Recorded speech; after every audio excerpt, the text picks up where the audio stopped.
हम आज सीआईडी के सीज़न 2 के पहले एपिसोड में क्या हुआ था वो बात करेंगे। तो स्टार्टिंग में एक लड़की को बम के साथ कुर्सी में बाँधा रहता है, जो उस अभिजीत की बेटी रहती है। तो दया और अभिजीत आते हैं, सबको मारते हैं, तो उनकी गोली खत्म हो जाती है। तो उन लोगों ने कार की कवर ले लेते हैं। तो वहीं क्रिमिनल फायर करके अभिजीत को डराता है, अपनी बेटी को नहीं बचाओगे। तो अभिजीत अपने आप को सरेंडर कर देता है। तो दया एक ड्राम फेंकता है क्रिमिनल के पास, तो दौड़ के अभिजीत की बेटी के पास जाता है। तो अभिजीत रोकता है, लेकिन दया नहीं रुकता है। जैसे उस तार पे पैर रखता है तो बम फट जाता है। अभिजीत की बेटी मर जाती है। कुछ महीनों बाद एक मेट्रो ट्रेन में एक लड़की को गोली लगती है और वो मर जाती है। सीआईडी वाले आ जाते हैं, तो सभी लोग वही रहते हैं, पूर्वी, पंकज और एक लड़का एक लड़की सीआईडी में नए होते हैं। तो डॉक्टर सालू के भी आ जाते हैं और पूछते हैं सीपी सर नहीं आएंगे। तो श्रेया बोलती है मैंने इन्फॉर्म कर दिया है। तो ये दोनों एसीपी सर के बारे में कुछ बात कर रहे थे। तो पंकज बोलता है एसीपी सर के आने के बाद मुर्दी भी बोलने लगते हैं कोई बात नहीं, तुम नए हो अभी। एसीपी सर आ जाते हैं और पूर्वी लड़की के बारे में बताती है, लेकिन एसीपी सर को उस लड़की के बारे में सब पता रहता है। एसीपी सर कैमरा चेक कराते हैं तो कैमरे में कुछ नहीं पता चलता है। फिर से मेट्रो में आकर पूर्वी को वहीं खड़ा करते हैं जहाँ लड़की खड़ी रहती थी।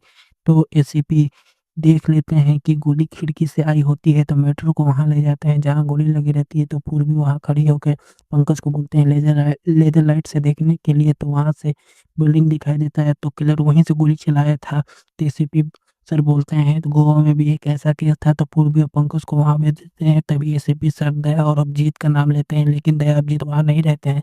तो इन दोनों को वहां भेज देते हैं जहाँ से गोली चला रहता है। आ जाते हैं बिल्डिंग पर जहां गोली चली थी। तो जूते का निशान और गन पाउडर दिखता है इनको। तो ये दोनों सीसीटीवी चेक कराते हैं, तो आदमी पर शक होता है जिसने एक गिटार लिया था। तो पंकजपुर भी गोवा आ जाते हैं, तो बात करते हैं। तो मैं वो दिन कभी नहीं भूल सकती।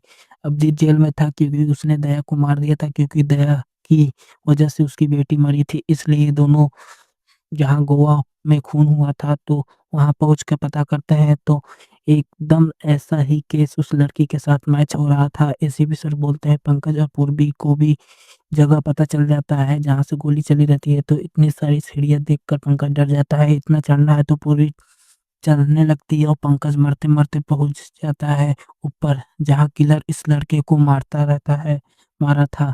तो पंकज वहीं एक बुलेट का कुछ दिख मिलता है और सब लोग पता करते हैं, कुछ भी कॉमन दोनों में नहीं मिलता है।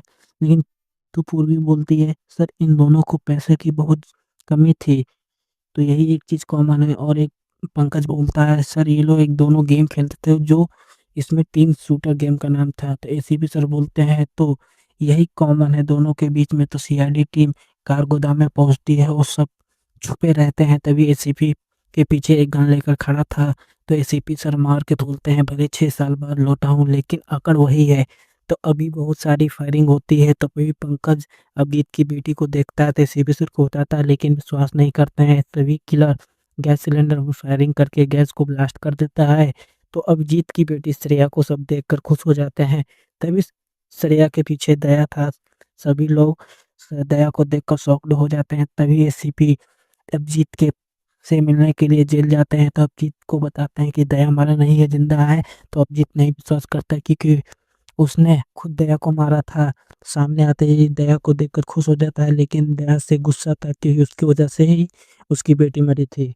जीत की बेटी उसके पीछे खड़ी हुई थी, तो अभिजीत देखकर खुश हो जाता है और उससे पूछता है। तो वो बताती है, वो गूंगी थी तो इशारों में बताती है जो वो लड़की थी वो मैं नहीं थी, वो कोई और ही था। तो और अभिजीत भी बताता है कि तुमने जो गोली चलाई थी वो मैं तुम्हारे गन से नहीं थी, मुझे कोई और ने मारा है स्नाइपर से, हमें गोली लगा था। तो दया बोलता है फिर मैं पता करता हूँ। तो मुझे श्रेया मिलती है। तो अगले दिन पियरो पहुंच जाते हैं, साथ में काम करते हैं और एक क्राइम के बारे में जिससे श्रेया को पता, पूर्वी को पता चलता है, बताती है। एक ऐसा क्रिमिनल है जिसके दो रंग है, आंखों के हैं, और वो आर्मी और पुलिस में ट्राई किया था लेकिन उसका सिलेक्ट नहीं होता है। तो एक सरदार फोन करता है, बोलता है हरी नीली आंखों वाला मेरा ट्रक लेके चला गया है।